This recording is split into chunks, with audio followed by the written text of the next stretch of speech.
Hello and welcome to my channel. I am Stephanie and this is the week 13 weekly wrap up for March the 24th through the 30th and sort of the 31st.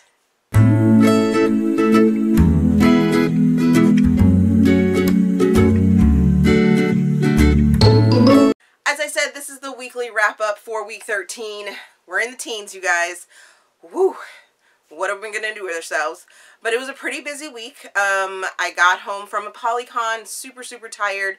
You guys will be getting that Polycon vlog here this week. I also decided to participate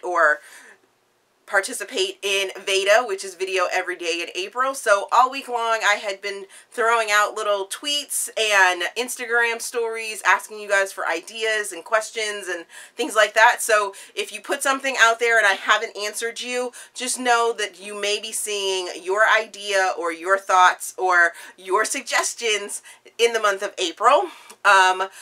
Let's see what else. Yeah, I'm still coming down from the high of a Polycon. I have one more video to shoot so I can put together that vlog for you guys. And then my car also sort of broke down on Tuesday of this week, I think it was. And I ended up staying home and I broke down and used my video points or whatever that I get from my cable company, and I watched The Hate U Give, the movie. Ooh, you guys know that I am very controversial when it comes to that book. I broke down, I watched the movie, and after I do my wrap up and my concurrent reads, what have you, I will link the clip of my feelings exactly after I finish that movie because I had a lot of them. I'll just let that video clip sort of play for itself. If you want to skip to that right now, check the time box. Always, if you want to check a specific book that I reviewed in this week, you can always check the timestamps as well in the description box. Cut in, future Stephanie. Hi, yeah. The winner for the Rappahannock, Romancing Rappahannock book haul and giveaway, I have announced them. I released all the answers that I received. Thank you all for joining in and participating in that. But I have notified the winner. If the winner would fill out the form down in the description box, it would be greatly appreciated so I can get you your signed Alyssa Madden Mills books. Thanks.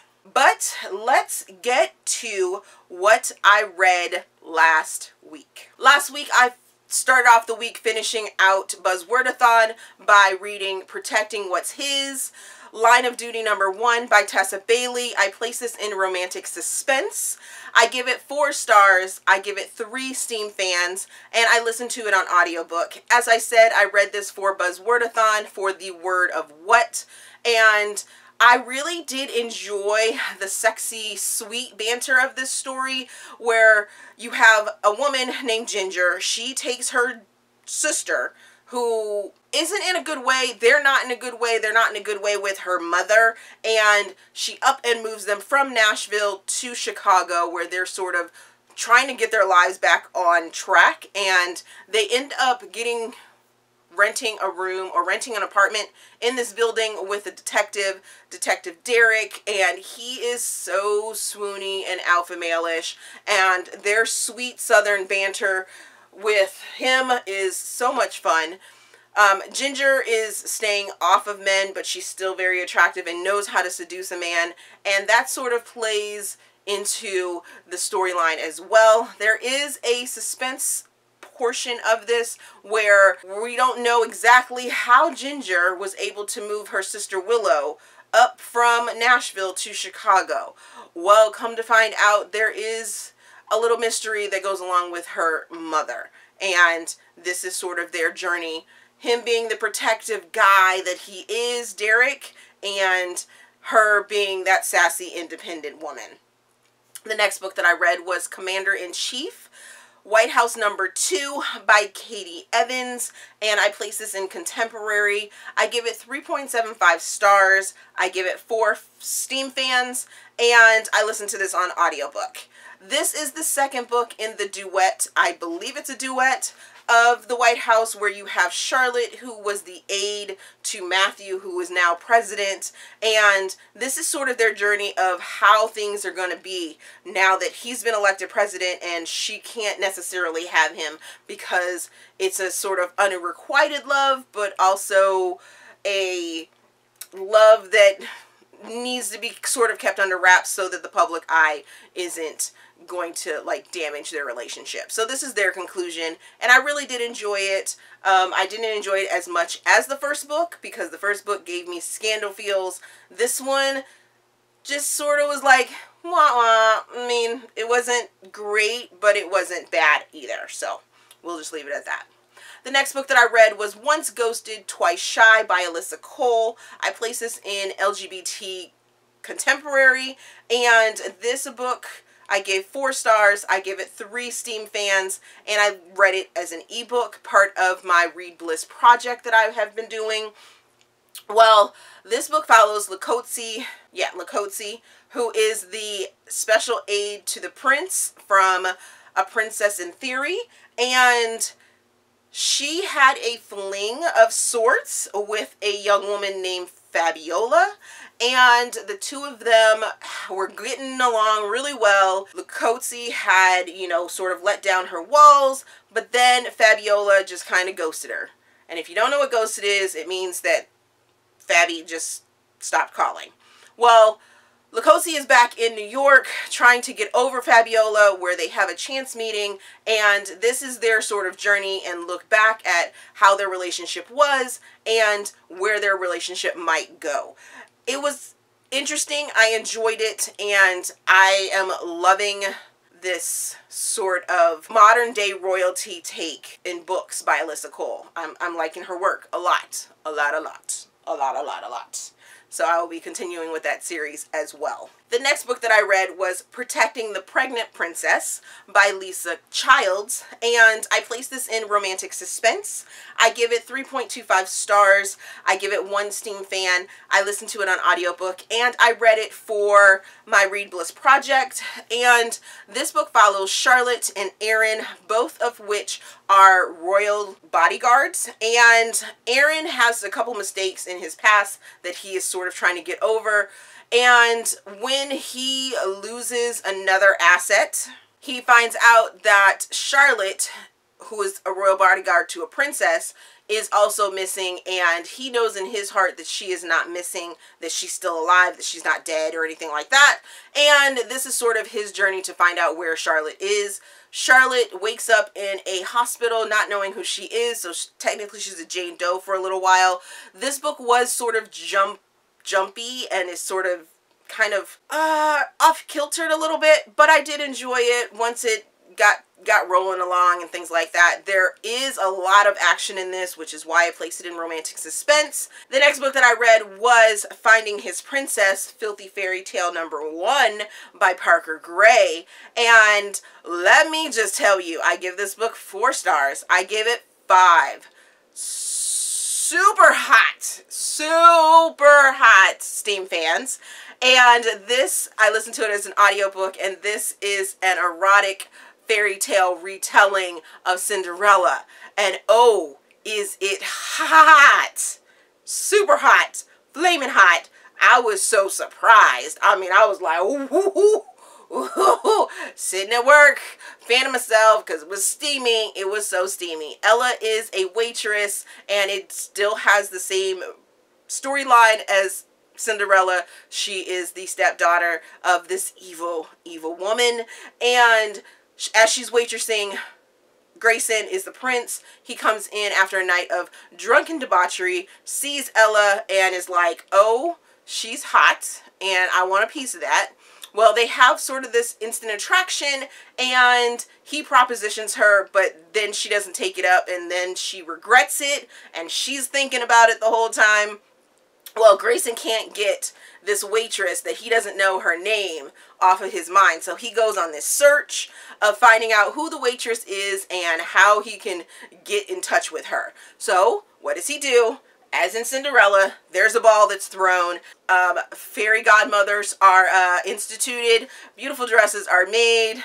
And glass slippers are left. So there's that. But it's hot. It's so hot. So very hot. I loved every moment of it. I can't wait to get to the other books in this series because they're also fairy tale retellings with a very filthy, dirty subtext to them. And I can't wait to get to them.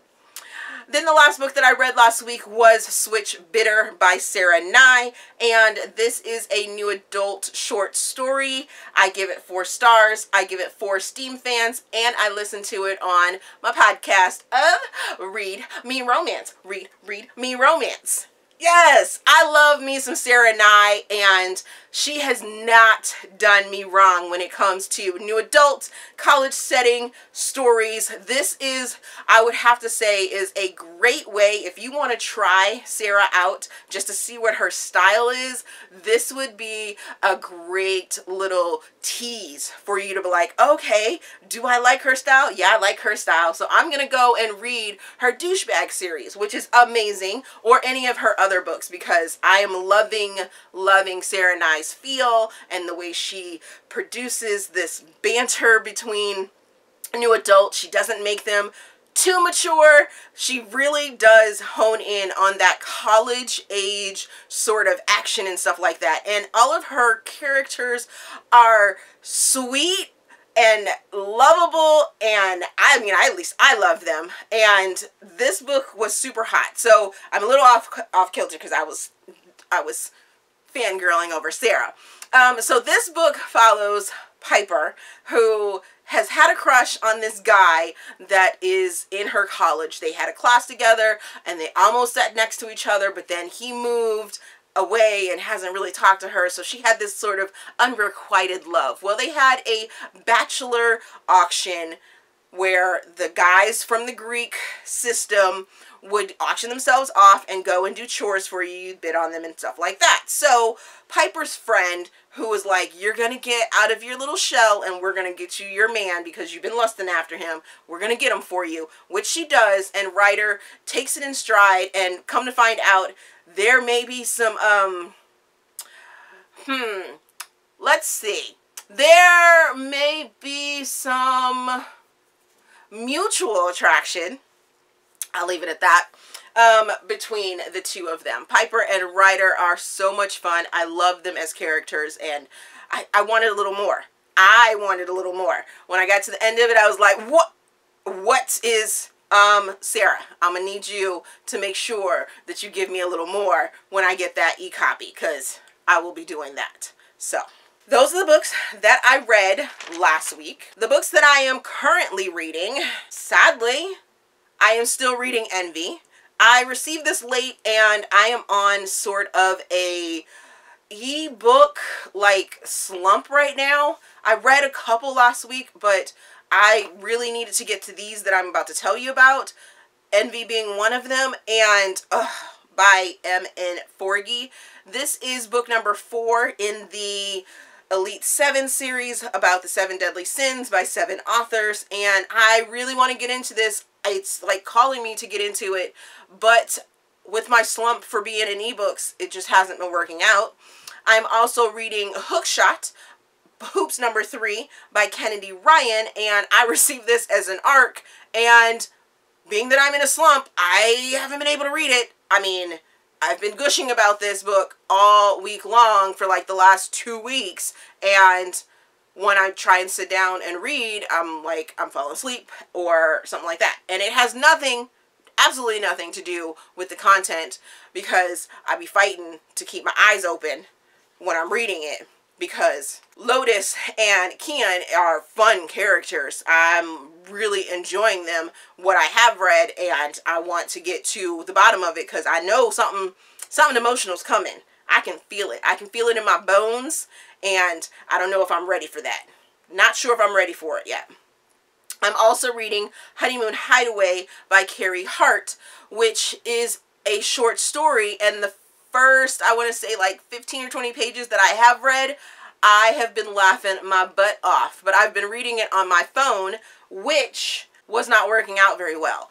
So I went, it's not the only reason, but I have a new phone. I'm excited about that. So I will be finishing that one as well. It's also in ebook form, so I can't listen to it which is the easiest way for me to consume books. I am also listening to The Wife Between Us by Greer, Hendricks, and Sara Pekkanen, and I'm reading it for Romanceopoly. I have mixed feelings about like the 5% that I have read, so it should be fairly interesting to see how that all turns out. So, as I said, I got a new phone.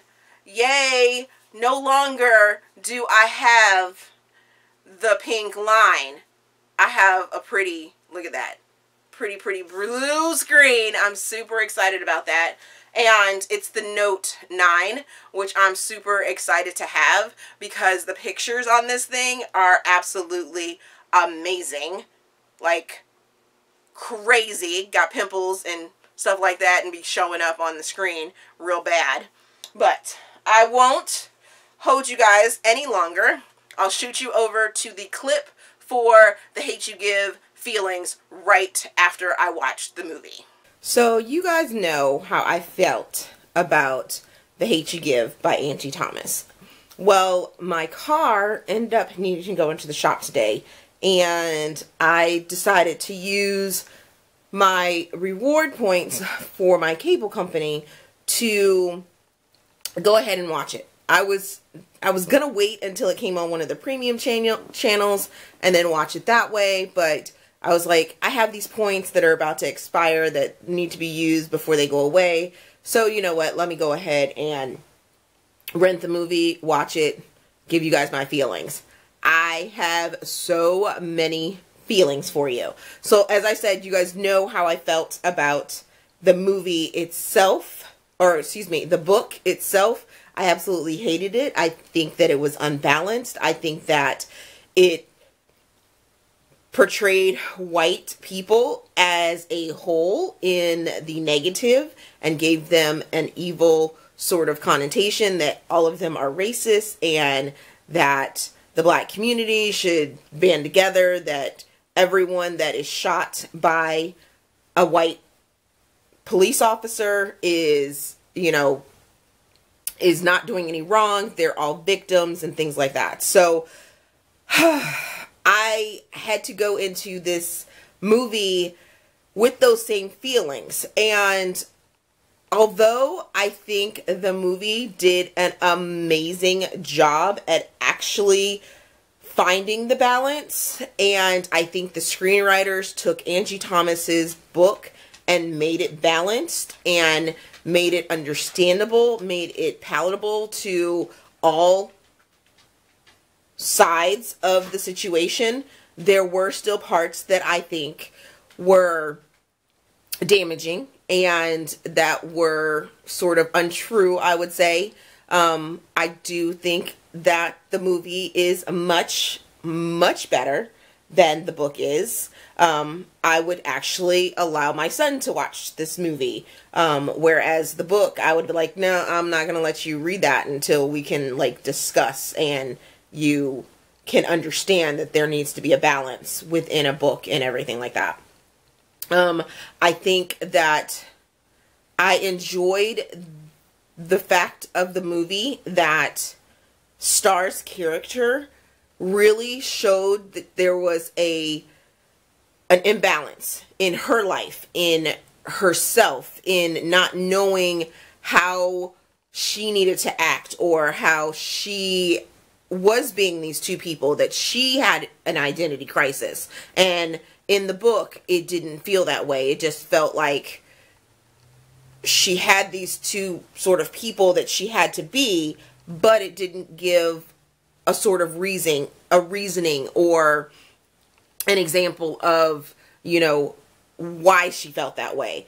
I appreciated that they cut out a lot of the sort of downplay that she had in the book when it came to Star and Chris's relationship.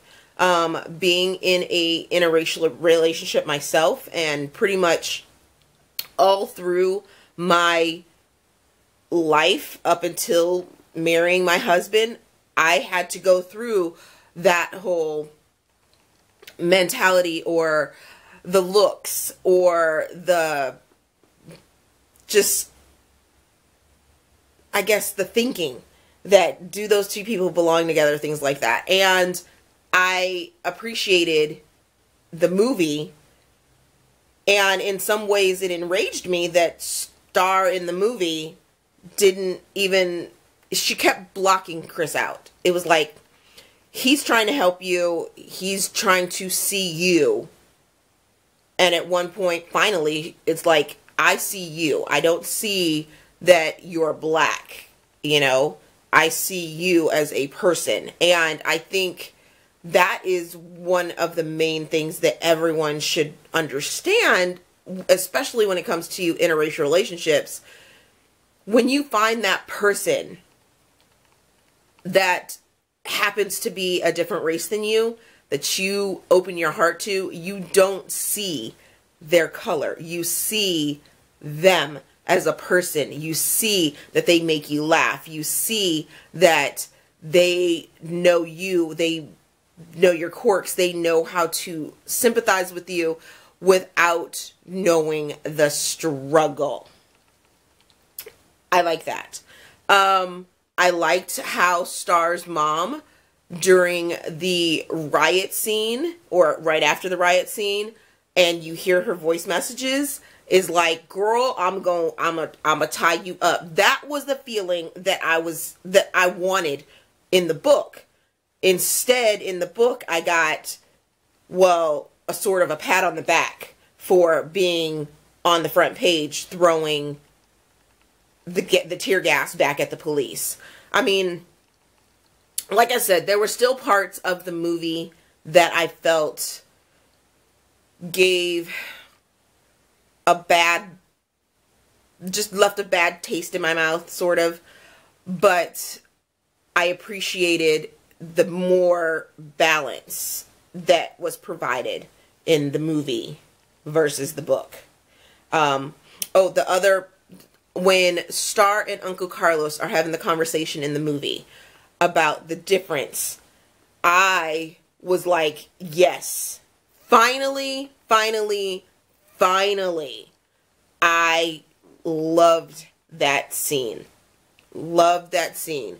Because that is a struggle that police officers go through every single time they pull over a car. Every single time they go to a call.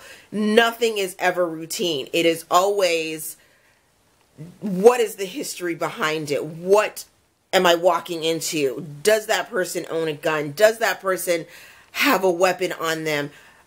You've been belligerent to me as soon as I walk up, as I'm trying to explain to you what's going on, but you're being belligerent. What are you trying to hide from me? Ugh. I love that scene. I love that scene. Love that scene. Love that scene. Even if that scene ended in a sort of different answer than I think I would have given to Star with her question. But yeah, I just, yes. So many yeses. So many yeses. And I loved the ending. I loved that they changed the ending from the book.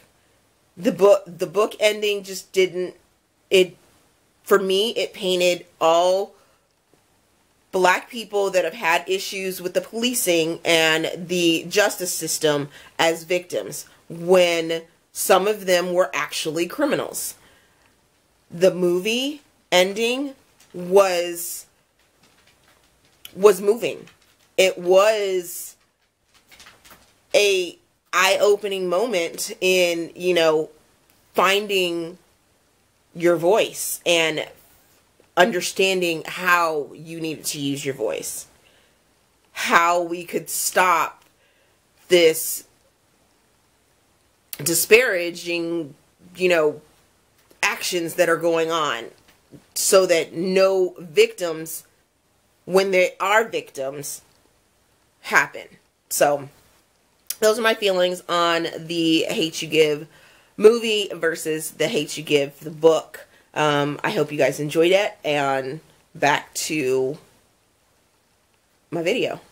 So I hope you enjoyed that little thought process of The Hate U Give, the movie, and I hope you guys enjoyed hearing about the books that I read last week, what I'm currently reading. Are you reading any of those books? Does my description make you want to read any of those books? Let me know down in the comments. As always, if you enjoyed this video, please give me a big thumbs up and subscribe to the channel. Also, there is a feedback form down in the description box so you guys can help me improve my channel. Thank you for watching, and we will see you guys later.